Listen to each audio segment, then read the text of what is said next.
말씀을 누가복음 6장 말씀을 김선진 자매님이 낭독해 주시겠습니다. 누가복음 6장 12절에서 16절까지 낭독하겠습니다.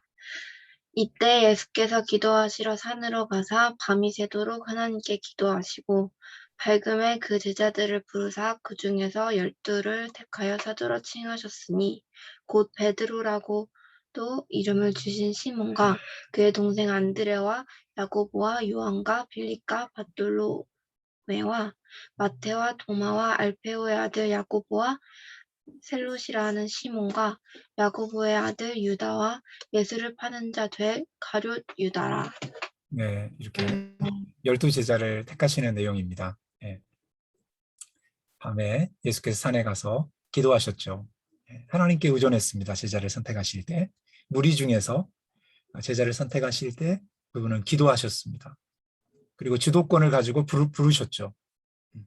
그들의 약점과 한계를 많이 가지고 있었지만 주님은 가능성에 초점을 두셨습니다. 이게 우리와 주님의 다른 점입니다. 우리는 가능성에 초점을 두기보다는 약점에 초점을 많이 두죠. 누구를 만날 때 저 사람의 저런 약점이 크게 보이죠. 근데 주님은 약점은 작게 보이고 가능성이 크게 보이셨습니다. 그들의 가능성에 초점을 두셨죠. 하나님께 의존했고 기도하셨고 주도권을 가지고 부르셨습니다. 부활하신 주님은 여전히 오늘 우리도 그렇게 하나님께 의존하시고 기도하시고 우리를 부르신 것입니다. 십자가의 그 주님은 우리의 마음을 놓고 하시죠. 똑똑똑 이렇게. 우리에게도 가능성을 보십니다. 12제자의 어떤 가능성, 어떤 약점, 한계가 있었는지 한번 살펴보려고 합니다.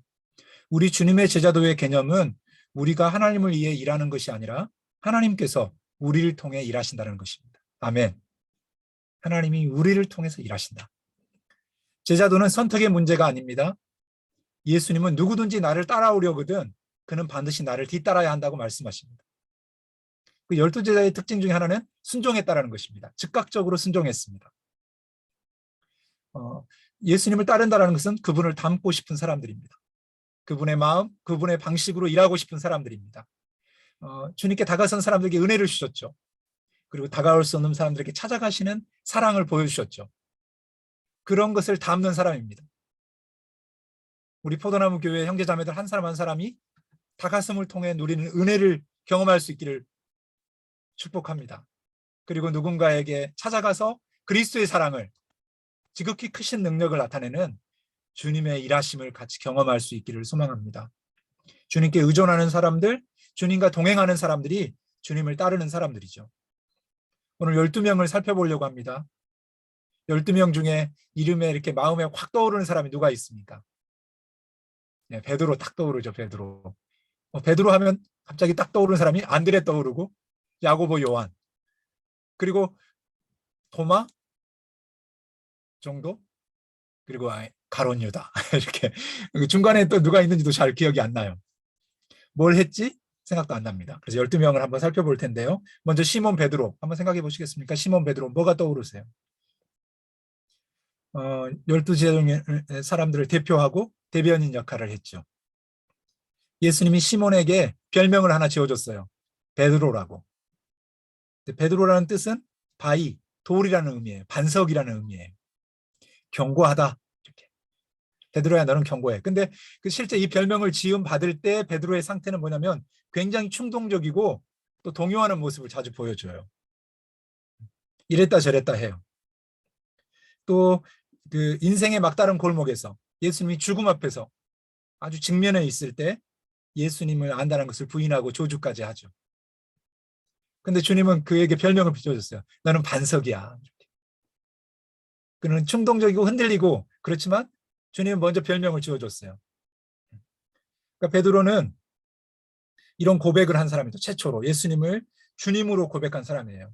하지만 주는 그리스도요 살아계신 하나님의 아들입니다라고 고백할 때 예수는 베드로에게 천국의 열쇠를 맡기시고 베드로가 사도적 교회의 토대가 될 것이라고 말씀해 주셨어요.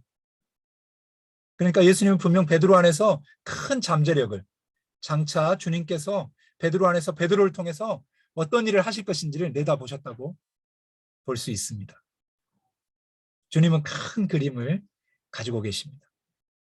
베드로를 향해서 그랬듯이 우리를 향해서도 그렇습니다. 우리의 약점과 한계를 뛰어넘을 수 있는 별명을 하나 지어주죠. 같이 해볼까요? 나는 예수 그리스도의 사람입니다. 너는 하나님의 사람이야. 이렇게. 내가 무슨 하나님의 사람이야. 네. 근데 주님이 큰 계획을 가지고 계세요. 베드로에게 그러셨던 것처럼. 부활 이후에 예수는 베드로를 지도자 이치로 다시 회복시켜 주시죠. 찾아오셔서 네가 나를 사랑하느냐. 예, 주님, 내가 주님을 사랑하는 줄 주께서 아십니다.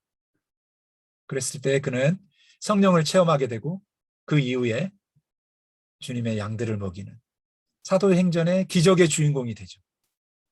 열방에 빛을 전하는,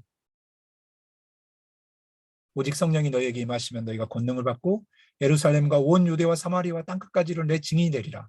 예, 베드로가 증인이 되어 있습니다. 초대교회의 기둥이 되죠.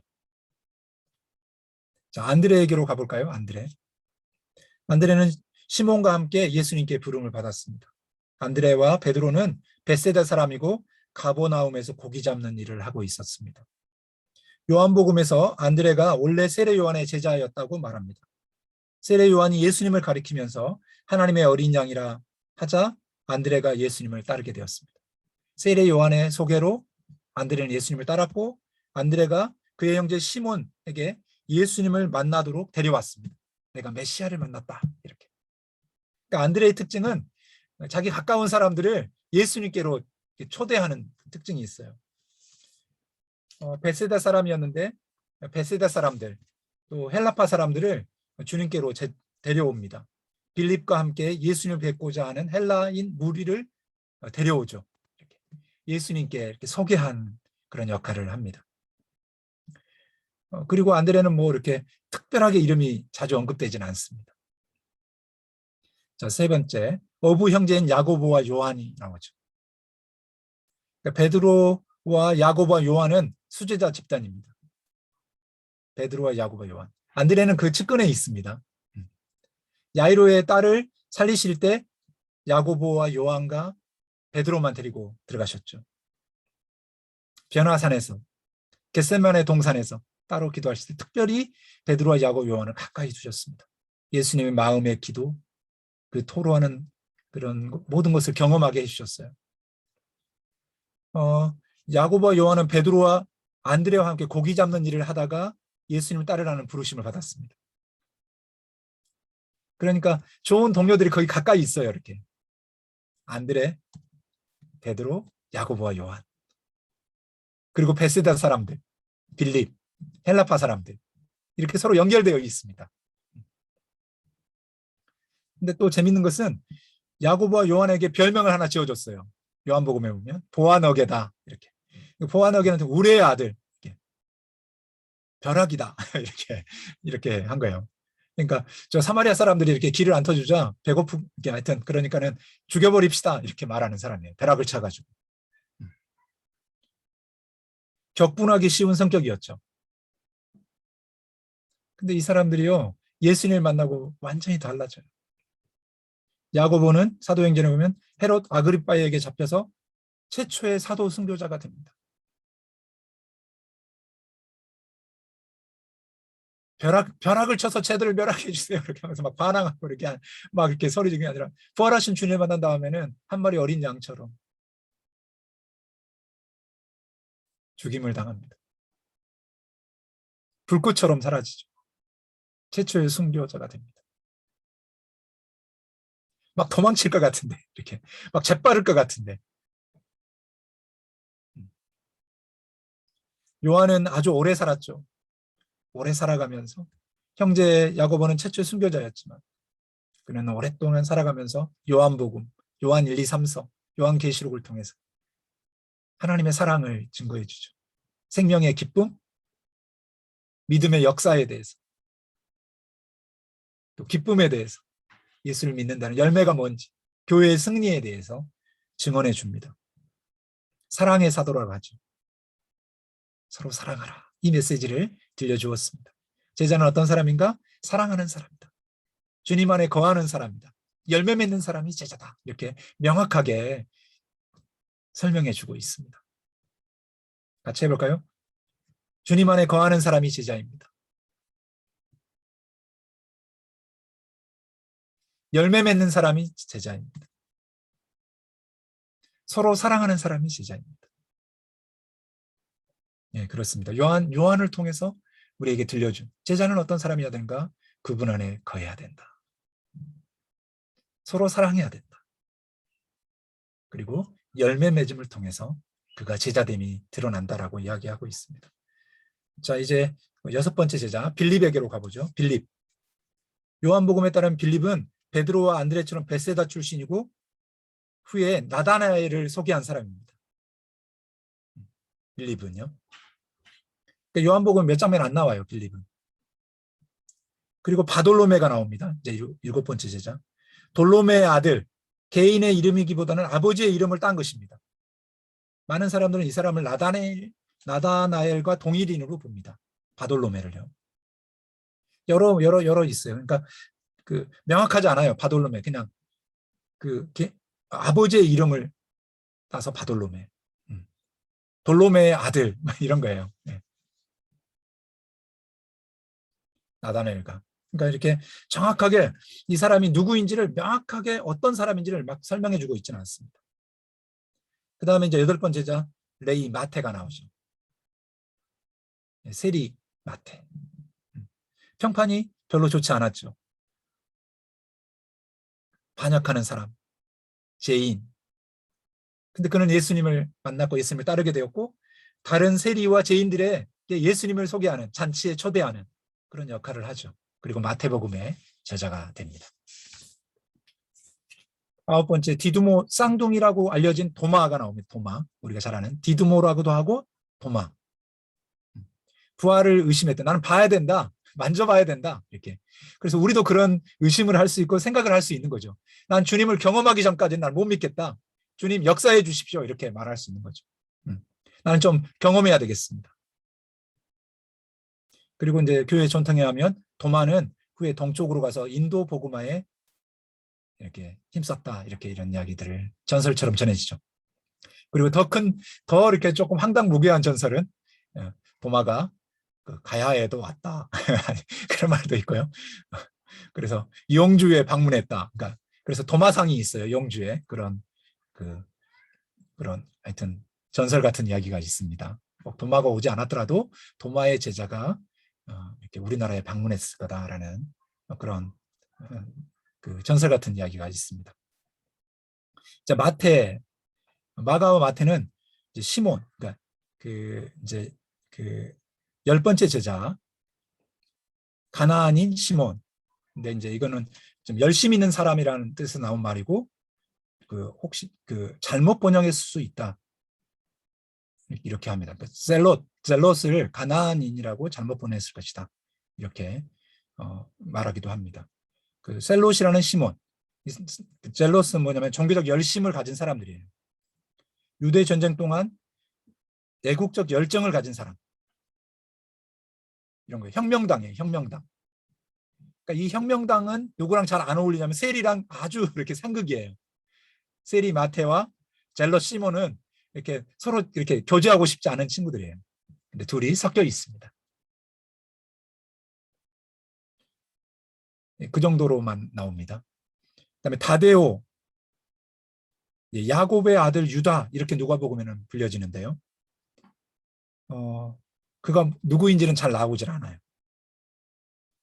서부 또 다른 사본에는 레베우스라고 되어 있지만 정확하진 않아요. 그냥 이름만 있습니다. 다데오, 야곱의 아들 유다 이렇게 되어 있습니다. 그러니까 12제자라고 해서 막 엄청난 일을 했다라고 막 다 증언하고 있는 건 아니에요. 주님과 동행했고 주님이 부르셨어요. 목록 마지막에 이제 좀 슬픈 이름이 하나 나오죠. 예수를 판 자인 가롯 유다. 예. 가롯이라는 말의 의미가 논란이 되는데요. 그르요 출신이라는 이런 의미도 있고요. 가롯을. 만약에 그르요 출신이라고 한다면은 유다는 예수님의 제자 중 유일한 유대 사람이었을 가능성이 많습니다. 여러 해석이 있습니다. 어쨌든 그 암살자라는 뜻도 있고요. 그리고 거짓말 의미하기도 합니다. 그 가룟 이런 뜻이. 그리고 그 돈을 훔쳤다 이런 내용도 나오죠.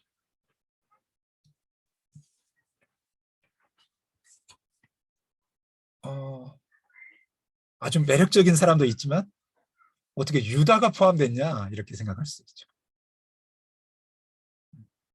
그러니까 그 존 위클리프는 이렇게 했어요. 그리스도께서 언제 어떻게 어떤 형태로 사도들을 임명하셨는가에 관해서 성령께서 잠잠하신 데는 그만한 이유가 있었는데 그 이유는 모든 형태의 말에 대해 무관심을 보여주기 위함이었다. 막 신비적인 사람들이 아니라는 거예요. 예수님의 부르심을 받았고 그중에 아주 사도적 역할을 잘한 사람도 있었고 그냥 최초의 순교자도 있었고 이름만 있는 사람도 있고 동네 사람들은 알았겠지만 후대에 그가 어떤 사람인지 특별한 사람만 부르심을 받았나? 그렇지 않다는 것을 우리는 방금의 몇 개의 언급을 통해서 느낄 수 있죠. 베드로 보자마자 반석이라고 이야기했어요. 근데 반석이었나요? 그렇지 않았죠. 근데 시간이 지나면서 그는 주님과 동행하면서 반석이 되었죠. 아멘. 부활하신 주님을 만나고 그는 교회를 대표하는 사도적 열정을 가진 주의 말씀에 순종하는 증인이 된 삶을 살았죠. 그러니까 이 그 부르심은 우리가 어떠함에 초점이 맞춰져 있잖아요. 부르신 분이 중요해요. 아멘. 예수님이 주인공입니다. 이 12제자와 함께 동행하시면서 일하십니다. 그들의 성격과 그런 형편을 완전히 뒤바꿔 놓진 않아요. 그들이 가지고 있는 색깔을 사용하셔서 다듬으셔서 축복의 도구가 되게 하시죠. 그러니까 약간 거친 성격을 가지고 있거나 소심하거나 그리고 용기가 좀 부족하거나 유명무실한 삶을 내가 살고 있다고 생각할지라도 주님은 주도권을 가지고 부르신다는 것을 믿으시기 바랍니다. 아멘. 또 주님의 부르심엔 후회함이 없습니다. 주님 왜 나를 사랑하십니까? 주님은 사랑하기로 작정했어요. 하나님과 함께. 그리고 기도했어요. 십자가에서 내 이름을 불렀어요. 아멘. 부를 만한 이름이 아닙니다. 이렇게 쓸만한 사람을 부르십시오. 근데 너는 반석이야. 넌 쓸만해라고 주님이 작정하신 겁니다. 주님의 부르심에는 후회함이 없다는 것을 이 12제자를 통해서 보여줍니다. 두각을 나타내는 사람도 있을 수 있지만 그렇지 못할 수도 있다는 것을 보여줍니다. 이름만 존재할 수도 있습니다. 우리는 뭔가 놀라운 일을 행하고 싶을 수도 있지만 그러지 못할 수도 있습니다. 놀라운 거 하나는 사도들에게는 자기 자신의 어떤 능력이 작았을지 모르지만 그들에게는 지극히 큰 영광이 자리 잡았죠. 예수님이시죠. 그러니까 이 부르심의 이야기에는 그 제자들의 우수한 자질에 대한 것이라기보다는 예수님이 그분의 사명에 대한 것입니다. 그와 동행할 자를 주님이 선택하셨다는 것입니다. 중요한 것은 그와 동행하는 것입니다. 아멘. 제자들이 자신의 어떠함에 주저앉지 않고 나를 부르신 지극히 크신 능력을 의지해서 그가 어떻게 살았느냐 중요합니다. 우리가 하나님의 자녀가 되었습니다. 아멘. 주님의 주도권을 가지고 십자가에 내 이름을 부르셨다고 믿고 나도 믿음으로 나의 주님이라고 고백했습니다. 그러니까 주님과 동행하면서 우리는 흔들리기도 하죠. 근데 주님의 우리를 향한 부르심은 흔들리지 않습니다. 그 12제자를 향한 계획, 열방을 향해 주의 뜻을 펼치고 이방의 사도가 되고 열방의 빛이 되기를 원하셨던 것처럼 오늘 그래서 우리에게 빛이 왔던 것처럼 오늘 또 주님은 우리 한 사람 한 사람을 각자의 개성이 있는 그 모습 속에서 가능성을 두고 우리를 부르신다. 내가 베드로가 될 건지 디두모가 될 건지 또 슬프지만 가룟 유다가 될 건지는 우리의 인생의 삶에서 우리가 어떤 삶을 사느냐에 따라서 달라질 수 있습니다. 그러나 또 한 가지 분명한 것은 그 누구도 우리가 가룟 유다가 되도록 방해할 수 없다고, 주님의 부르심은 확실하다고 약속해 준다는 사실이 우리를 격려해 주죠. 그럼에도 불구하고 이런 말들을 다 이용해서 악하게 산다면 그의 삶에 대해서는 부중할 수가 없습니다. 우리를 슬프게 하는 것은 주님을 만나고 주님의 놀라운 영광과 특권을 누리며 살아야 되는데 비천하게 산다는 것입니다. 그리고 아무 능력이 없는 것처럼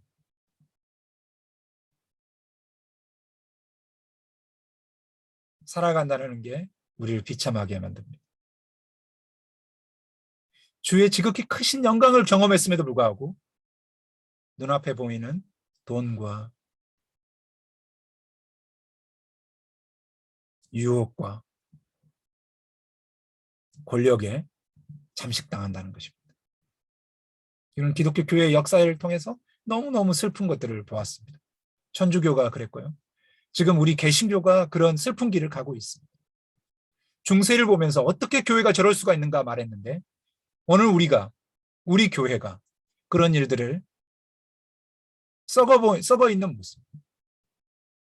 어떻게 교황이, 어떻게 사도의 직분을 받았다는 사람들이 저렇게 살 수 있는가? 어떻게 가룟 유다는 저럴 수 있는가? 근데 지금 오늘 사는 우리 교회가 목사님이, 간사님이, 우리 순장님이 넘어져서 일어나지 못하는, 그러면서도 입은 살아가지고 주는 그리스도시요 살아계신 하나님이라고 말하는 역겨운 시대를 우리는 살아가고 있습니다. 이때 주님의 약속의 말씀 기억하기를 원합니다. 우리가 이 보배를 질그릇에 가졌으니 이는 심히 큰 능력은 하나님께 있고 우리에게 있지 아니함을 알게 하려 함이라. 아멘. 우리가 지극히 크신 능력을 바라보기 시작하고 기대한다면 오늘 우리는 우리 시대의 베드로, 야고보와 요한입니다. 과거의 평판이 어떨지 모르지만 오늘 새로운 복음의 증인이 되는 세리 마태이일 수 있습니다. 우리 한 사람 한 사람을 그렇게 쓰기를 원하시는 주님을 바라보았으면 좋겠습니다. 메시지 성경으로 읽어드리면서 오늘 메시지를 마무리하겠습니다. 우리가 전하는 메시지는 우리 자신에 가는 것이 아닙니다. 우리는 예수 그리스도를 주님으로 선포하고 있습니다. 현재 우리는 모두 심부름꾼, 예수님께서 보내셔서 여러분에게 달려가는 심부름꾼입니다. 이 일은 하나님께서 어둠을 밝혀라고 말씀하신 때부터 시작된 일입니다. 우리가 온통 밝고 아름다우신 그리스도의 얼굴에서 하나님을 보고 깨달은 순간 우리의 삶은 빛으로 차올랐습니다. 여러분이 우리만 본다면 여러분은 그 밝은 빛을 놓치고 말 것입니다.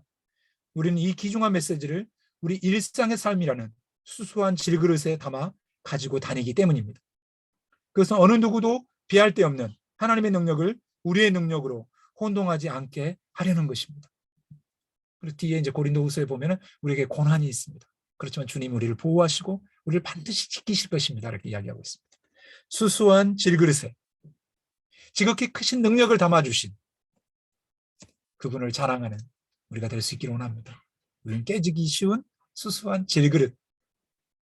그렇지만 우리에게 담겨진 지극히 크신 능력이 나타나도록 구하고 찾고 두드린다면 오늘 우리 시대에 주님이 찾는 베드로, 야고보와 요한, 안드레의 삶 같이 살아갈 수 있습니다. 12 제자. 여기 바로 당신입니다. 주님은 그 12 제자를 믿었고 그들을 통해서 부활의 증인이 되게 하셨고 오늘 교회의 영광이 되게 하셨습니다. 오늘 이 어두운 시대에 중세를 지나갈 때 우리는 봤지 않습니까? 루터라든지 찌븐글리라든지 얀 후스라든지 이런 사람들을 통해서 하나님의 복음이 살아났던 것처럼 오늘 주님이 찾는 루터, 찌빙글리, 얀 후스 오늘 우리 시대에 우리가 될 수 있습니다. 손을 얹어볼까요? 이렇게. 주님, 접니까? 이렇게. 주님이 찾으시는 사람 접니까? 예, 제가 그런 사람이고 싶습니다. 아멘. 같이 기도하실까요? 이제는 우리 주 예수 그리스도의 은혜와 하나님 아버지의 무한하신 사랑과 성령의 능력 안에서 지극히 크신 하나님의 능력이 나타나길 원하는 우리 포도나무 교회 형제자매들 위해 이제로부터 영원토록 함께 하시기를 축원하옵나이다. 아멘.